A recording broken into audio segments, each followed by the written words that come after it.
kulan ay maanta ay isugu yimaadeen guddiga fulinta ee xisbiga cadaaladda iyo daryeelka Uqudaya kadib markii uu soo dhamaaday kulankaasi waxaa warbaahinta u akhriyay qodobada ka soo baxay shirkaasi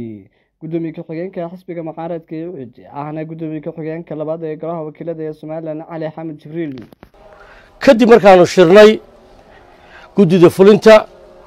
aanu aaraada isweydaarsanay aanu isdhegaysanay waxaanu soo saarnay 4 qodob ee hoos ku qoran kow marka hore waxa khilaafka muddada dheer ee dalka ka taagnaa abuuray maxkamadda sare waxayna u abuurtay kadib markii xeer number 1421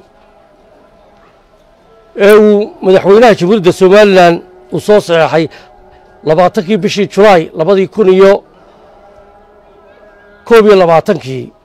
muddadii 21 cisho gudahood ku soo saxay uuna soo gaaray laakiin uu shirkidoonku bishaasi anagu aan lahayn kadib markay maxkamaddu na dhaarisay bilowgii ama 7dii bishii 7aad maxkamaddu ay ansixisay oo aanu bisha anagu xaq u lahayn oo shirkidoonkii hore ka dhamaaday ayaa markii nala doortay shirkidoonkayga cusub nala soo gaarsiiyey kadib khilaafkaasi 44 xildhibaan markii ay maxkamadda sare tageen ee ay u gudbiyeen dacwadoodii ahayd xeer number 1421 waa dhaqangal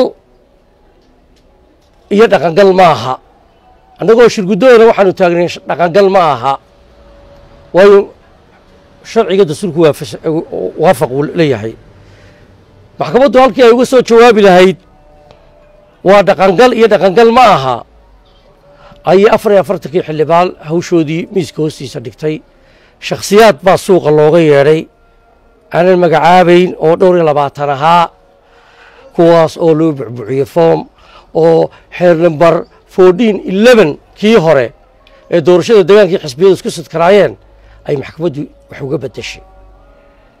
iyadoo oo golihii wakiilada jamhuuriyadda Soomaaliland uu waajibkiisii dastuuriga ahaa uu ka gudanayo oo aan loo soo gudbin xeerku 3 wax buu ku yimaadaa inay petition dadweynuhu soo qoraan inay xukuumaddu ka soo shaqayso iyo inaanu abuurno xeer maxkamadii waxba kama bedesho khilaafku waa ilaa maanta halkaa taagan colaad iyo naxli iyo waxaan loo joogin uu sababayo number 2 komishanka doorashooyinka qaranku isagoo gudanaya waajibkiisa dastuuriga waxa uu hore u sheegay inay doorashada madaxtooyadu ku qabanayaan muddo 9 bilood ah xisbi ahaan waxaan aad uga xunnahay in isla komishankii doorashooyinka qaranku uu mas'uuliyadiisa iyo waajibaadkiisa dastuuriga ahaa uu ku wareejiyay hay'ad kale sidaa daraaddeed waxaan soo jeedinaynaa komishanka doorashooyinku inay ku soo noqdaan xayndaabka sharciga ah qabsadana waajibkooda sharciga ah ee ay u dhaarteen number 3 waxaan uga digaynaa maxkamadda inay mar labaad faraha la gasho shaqo hay'ad kale leedahay abuurtana khilaaf hor leh oo khatar gelinaya nabadda iyo xasiloonida jamhuuriyadda Soomaaliland waxaan taa uga jeednaa wixii xeer dejin ah ama ka dhiman golaha wakiilada xaq u leh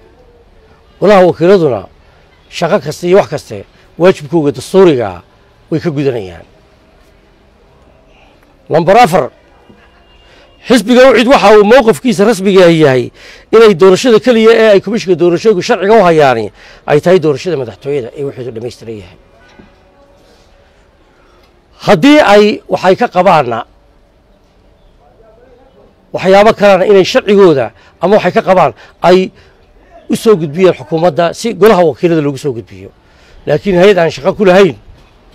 in loo gudbiyay waxaan u arkayaa faragelin qaawan